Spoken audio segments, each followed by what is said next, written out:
Hello and welcome to the Daily Space. I am your host, Dr. Pamela Gay, And I am your host, Beth Johnson. and we are here to put science in your brain.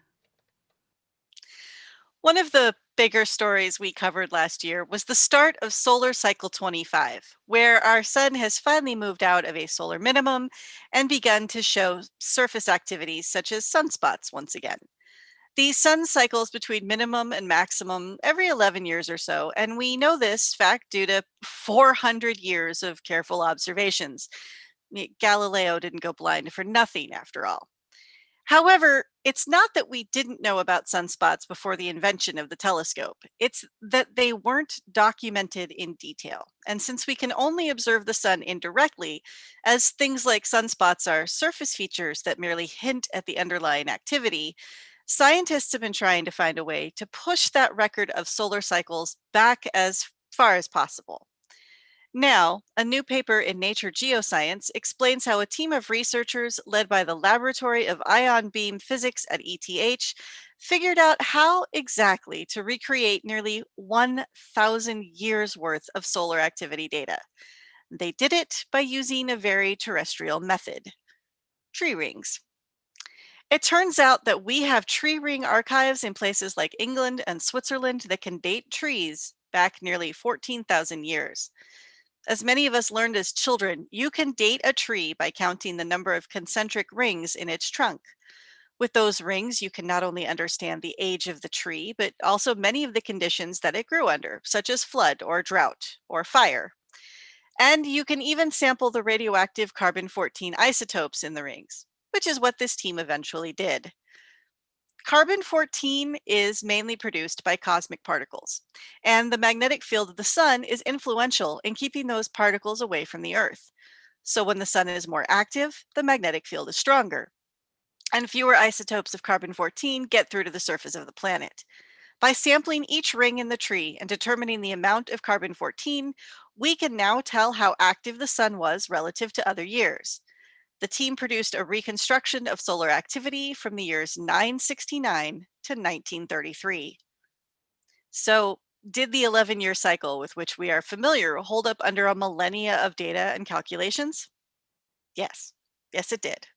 Additionally, they gained insight to the varying amplitude of the cycles in relation to the length of the minima. They confirmed the existence of a solar energetic proton event in 993, where a solar flare caused an overproduction of carbon 14. And they found two more such events in 1052 and 1279, which may help other researchers understand how often such events can occur. These are the kind of events that can break our satellites and power grid, so it's always good to know more about them. Now the team plans to use the rest of that tree ring data, the stuff that goes back 14,000 years, and try to reconstruct the solar activity all the way back to the last ice age. We wish them luck and look forward to sharing their findings with you here on the Daily Space. Now, the average person goes through life seeing the sun primarily as a glowing orb of unchanging light that they should know will burn their eyes if they do more than glance across its place in the sky. Observed with appropriate equipment, the sun reveals more and more complexity the more we zoom in.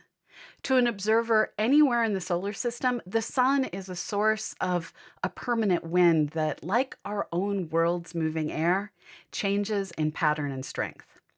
Just a small depression in the atmosphere off the coast of Africa here on Earth can intensify into a hurricane, and tiny features in the sun's atmosphere seem capable of magnifying into magnificent storms of a very different variety as fluctuating magnetic fields accelerate charged particles. Now, using a combination of high resolution data from various NASA missions, researchers have carefully studied how tiny plumelets can evolve over time, affecting space weather solar system wide.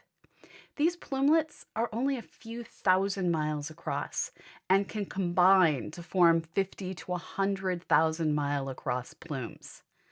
What else they can do is still to be learned, but in a new paper which appears in the Astrophysical Journal, researchers led by Vadim Ertsky hint that They may be responsible for features as weird as sudden reversals in the solar wind's magnetic fields that were observed by the Parker Solar Probe last November.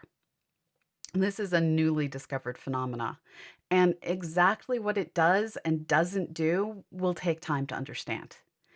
After a quick break, we're going to leave behind the sun and take a look at some old fashioned planets.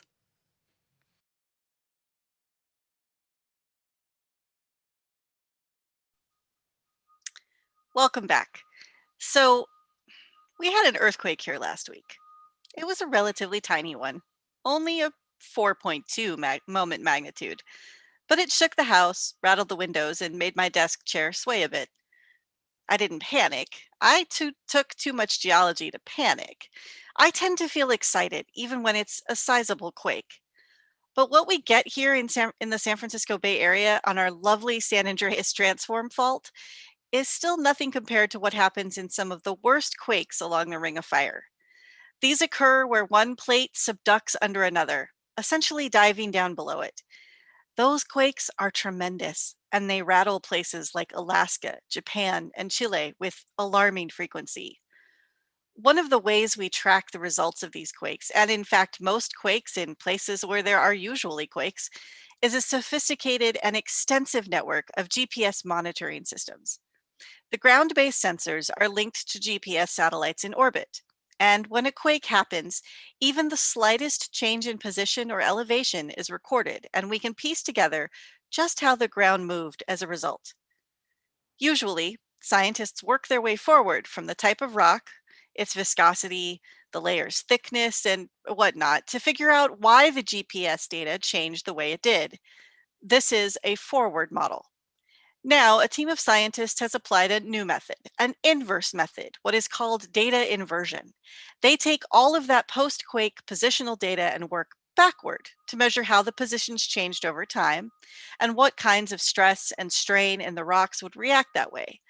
Instead of predicting earthquake reactions, they work to understand the properties of the plates that led to the deformation. It turns out that this method requires far less computational power and time than the forward model. The team applied it to an 8.8 moment magnitude quake in Chile back in 2010, and they were able to see how the viscosity of the two plates changed over time. Using their method, they are now able to increase how much we know and understand about subduction zones. And it's another piece of the puzzle for maybe, possibly, someday being able to determine where earthquakes will occur.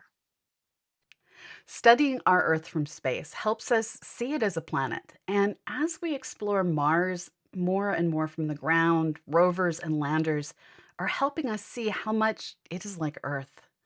One of the remarkable discoveries of this century is the presence of dust and dirt covered glaciers just beneath the Martian surface. Like glaciers on Earth, the Martian features end in rubble piles where the glacier deposited debris it had carried with it across the world. In a new study of 45 of these tongues of debris, a team led by Joe Levy has worked backwards to figure out how Mars was oriented when the glaciers were deposited and when over time things happened.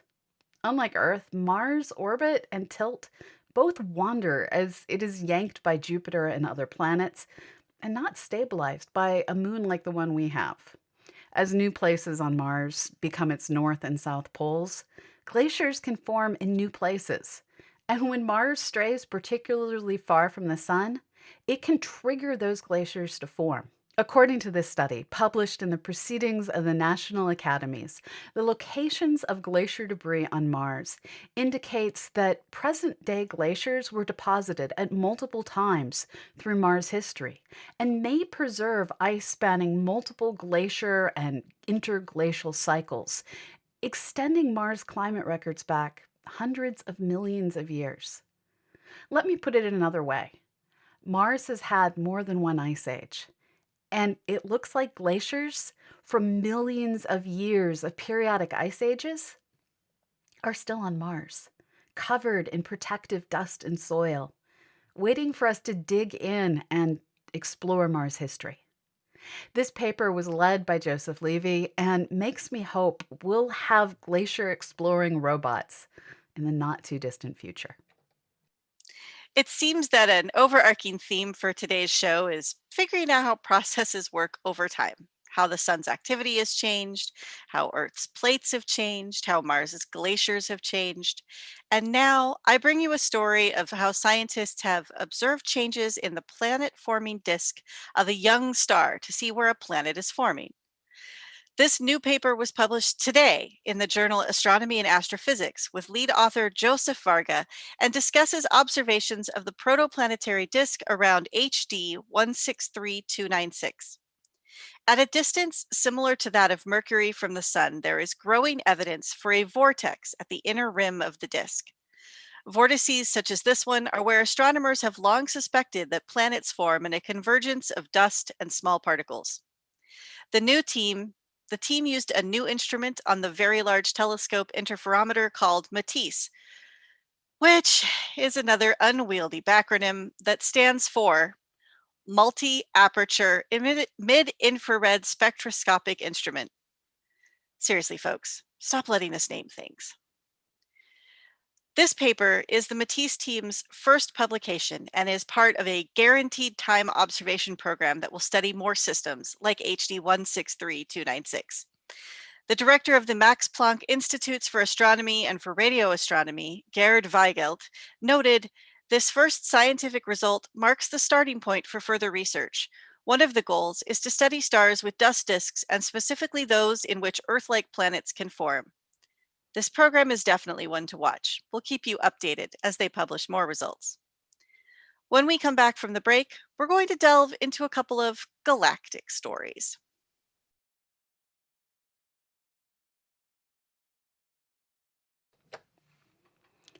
As with many things in life, the universe is filled with things you can only see if you look just the right way.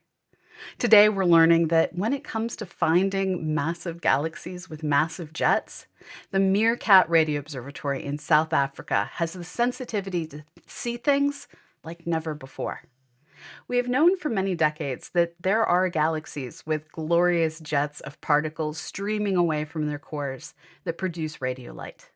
So far, very few have been found, especially those with extremely long jets. But Meerkat was able to find two giant radio galaxies with jets more than 20 times the size of the Milky Way. Surprisingly, these systems were both found in a remarkably small patch of sky during a new survey. According to the study lead author, Vicenta Del Hayes, we've found these giant radio galaxies in a region of sky which is only about 4 times the area of the full moon. Based on our current knowledge of the density of giant radio galaxies in the sky, the probability of finding two of them in this region is less than 0.003%. This means that giant radio galaxies are probably far more common than we thought. A release related to this paper, which appears in the monthly notices of the Royal Astronomical Society, goes on to explain it's thought that the giants are the oldest radio galaxies, which have existed for long enough, several 100 million years, for their radio jets to grow outwards to these enormous sizes. If this is true, then many more giant radio galaxies should exist than are currently known. These two systems were discovered thanks to the remarkable sensitivity of Meerkat, and this new telescope is only a precursor of things to come. Not only will Meerkat be observing more of the sky, but construction of an even larger and more sensitive system called the Square Kilometer Array will begin later this year. From massive galaxies with massive jets, I take you to a galaxy on the verge of dying. Last week, I told you about one that was dying because of a collision. This time, we have a galaxy whose supermassive black hole is just starting to consume and accrete the stars nearest it. It's part of a new family of galaxy called cold quasar, where there is an active black hole emitting high energy X-rays, as well as colder gas shining dimly in infrared light. This work was presented at last week's AAS meeting, and co-author Kevin Cook explained, When you see a black hole actively accreting material, you expect that star formation has already shut down. But cold quasars are in a weird time when the black hole in the center has just begun to feed. Cold gas can still collapse and form stars. With a quasar, the black hole and its ferocious appetite heats up what unused gas is left in the galaxy to the point where it cannot coalesce, and some is even blown away by the higher energy particles. But now, we've about 2 dozen of these cold quasars, and the researchers were able to observe one of them, CQ4479, using the SOFIA Airborne Observatory. SOFIA does observations in the infrared, which is perfect for finding all that cold gas. As a result of the new observations, the team found that CQ4479 has about 20 billion times the mass of the sun in its stars, and its rate of star formation is essentially the same as the black hole's rate of growth. This stage in the evolution of galaxies changes our theories on galaxy evolution. As co-author Alison Kirkpatrick noted, you should have all your stars finish growing first and then your black hole grows. This galaxy shows that there's a period where they actually do grow together. They estimate that CQ4479's black hole will go passive in about a half a billion years. I doubt we'll be covering that event when it happens. But I'm sure the team will find other examples and piece together a timeline for these cold quasars. After our final break, we'll be back with our weekly What's Up segment. Stay tuned.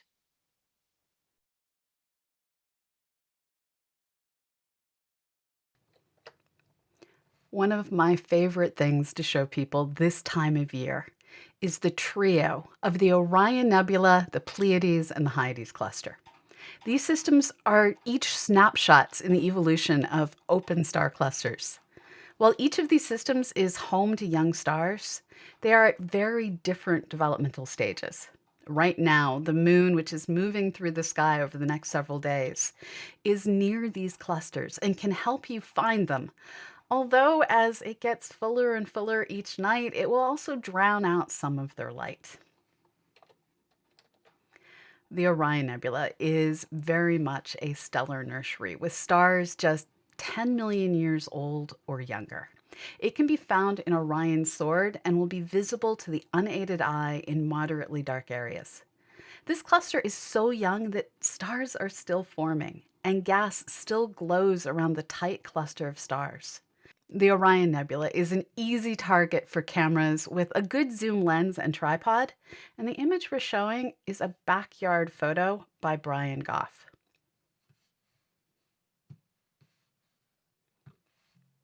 If you want to see the next star cluster in our journey, draw a line from the bottom of the Orion's belt through the top and curve that line past the bright orange Aldebaran until you reach a tiny dipper of stars.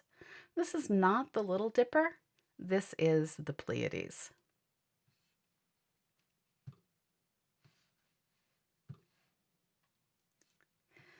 If the Orion Nebula is a nursery, the Pleiades is more like a daycare center with stars 100 million years old or younger.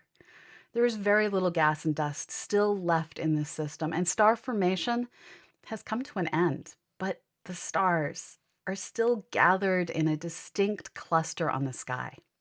For those of us here in the Northern Hemisphere, this is the easiest to see fuzzy object, in my personal opinion. The image we're showing here is from amateur astronomer Przemysław Majeski.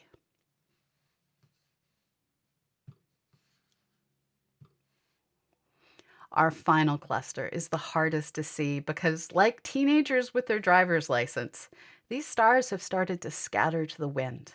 To find the Hyades, go back to burnt orange Aldebaran and notice how there are more stars in that region of the sky than the surroundings. Many of these stars have been shown to be moving together. These are the stars you're looking for. The Hyades cluster is home to stars 730 million years old or younger, and is basically dust and gas free. The reason this system appears so sprawled out is a problem of orbital mechanics. As this cluster goes around the Milky Way, stars on orbits closer to the center are moving faster, while those further out are moving slower. This is stretching the system such that someday in the future, it will be nearly impossible to sort which stars were born together. Our own sun was born in a system that may have been like these clusters, and now we struggle to find our siblings. As alone as we are now, it's kind of cool to know our sun once grew up in a sparkling cluster with siblings of all sizes. While you're looking south at these clusters, also take a look at Mars. Here's a neat thing to think about. While you can't see them with your eyes, or even with the best telescopes on Earth, that region of the sky contains a small fleet of spaceships, several of which will be landing on Mars in February.